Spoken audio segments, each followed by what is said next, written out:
On n'est pas tous bien-aimés frères et sœurs, les amis. Si Paul Kagame n'est pas fou, alors je vous pose la question de savoir qu'est-ce qu'il a lui dans sa tête. Je dis si. Parce que moi je pense qu'il est maintenant fou. Bon, il l'a été depuis longtemps, parce que pour commettre autant de crimes dans un pays frère, il faut être fou. Hein? Tu ne peux pas être criminel comme ça gratuitement. Alors, pourquoi je dis ça? Eh monsieur, hier, il a demandé à ces gens d'attaquer, de bombarder la base militaire de la MONUSCO et la base militaire de la SADC. Monsieur Kagame accuse la MONUSCO et la SADC d'être complices des Wazalendo. Enfin, lui parle des FARDC. Les FARDC ne combattent pas où. C'est pour ça que j'ai même sorti une vidéo là pour dire, mais le président Tshisekedi, qu'est-ce qu'il croit? Il croit que les FARDC là, ce sont des administrateurs. Leur travail, c'est pas dans le bureau, leur travail, c'est sur le terrain. Un militaire, son rôle, c'est sur le terrain. Le rôle d'un militaire, c'est protéger une population. Donc, quand cette population est agressée, il n'y a pas de cessez-le-feu possible. J'ai dit, hein, quand une population est agressée, il n'y a pas de cessez-le-feu possible. L'agression doit cesser immédiatement et l'agresseur doit quitter le territoire. C'est pour ça que vous avez vu l'Ukraine, hein, puisque le président Tshisekedi, lui, il aime bien se comparer à l'Ukraine. L'Ukraine et la Russie. La Russie a agressé, on a pris des sanctions. L'Ukraine, on n'a pas pris des sanctions. L'Ukraine et la Russie, c'est un autre cas. L'Ukraine, c'est le Rwanda. Parce que cette guerre, la Russie a été poussée à la faire. Et s'il ne l'avait pas fait, ben les autres allaient la faire à sa place. Bref, l'armée est là pour protéger. Maintenant, comme ils ont reçu beaucoup de revers, c'est vrai qu'en ce moment, c'est grave. Parce que Kagame a envoyé encore des renforts, puisque lui, il ne veut rien entendre du cessez-le-feu, en fait. Il a envoyé des renforts, et ces renforts brillent par des assassinats des civils, massacres des civils, systématiques.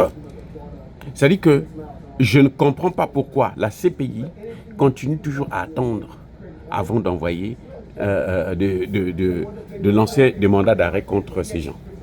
Je ne comprends pas. Le gars de la CPI est venu en RDC. Je pense qu'il était venu seulement pour commander de l'argent. Oui, il est venu prendre sa part de matière première, on lui a donné, et puis il est parti. Ou on ne lui a pas donné, et il est fâché. Maintenant, bon, il traîne les pieds. Parce que cette situation ne pouvait pas continuer comme ça. Aussi, les Nations Unies ne s'impliquent pas. Bref, Kagame attaque la base de la MONUSCO. Il attaque la base de la SADC. Bon, cette fois-ci, je pense qu'il n'a pas fait de mort. C'est pour ça qu'il n'en parle pas. Mais bon, même s'ils ont fait de mort, ils peuvent cacher parce qu'ils sont des complices. Hein? En fait, là, c'est entre eux maintenant que ça boude. Kagame dit qu'il y a des militaires qui se sont, des FARDC, qui ont déposé les armes, comment vous appelez ça, à la SADC et à la MONUSCO. Donc ils sont sous la protection de la MONUSCO et la SADC. Ils ne peuvent pas combattre. Mais Kagame pense quand même que ce sont eux qui sont en train de venir. Nous vous avons parlé de ces attaques mystérieuses. On ne connaît pas qui attaque, Goma notamment, toutes les nuits.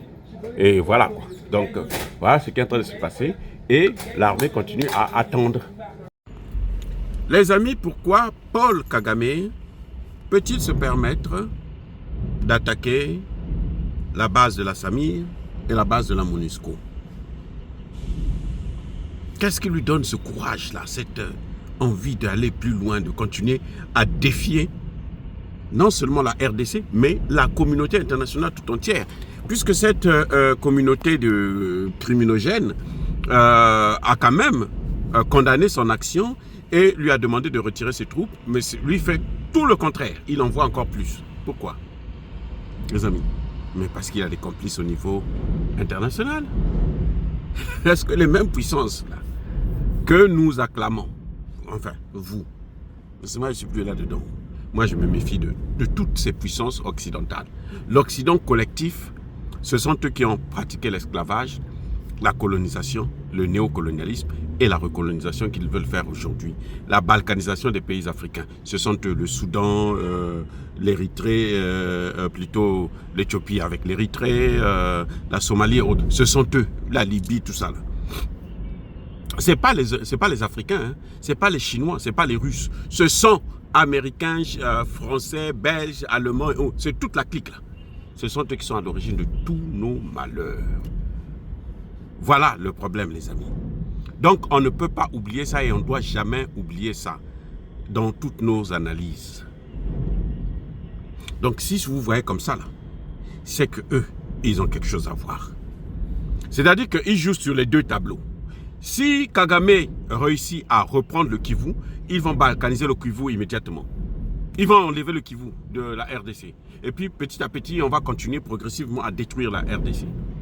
C'est ça le plan. Les Occidentaux sont comme ça. Mais quand ils demandent le cessez-le-feu, comment vous pouvez demander le cessez-le-feu? Un pays a attaqué, vous dites cessez-le-feu. Personne ne se bat. Et le seul qui respecte le cessez-le-feu, c'est Tshisekedi avec son armée. Des généraux pourris, bien sûr. Mais attendez, vous croyez que c'est... Mais c'est-à-dire que c'est d'une naïveté de penser que non, Kagame ne peut pas faire ça s'il n'a pas le soutien des puissances occidentales. Je répète, Kagame ne peut pas faire ça s'il n'a pas le soutien des puissances occidentales. Il n'est pas fou. Il sait ce qu'il est en train de faire. Mais c'est une folie d'agir comme il est en train d'agir. Voilà la différence. Les amis, c'est un malade mental qui a perdu la tête et puis qui continue à faire son cinéma.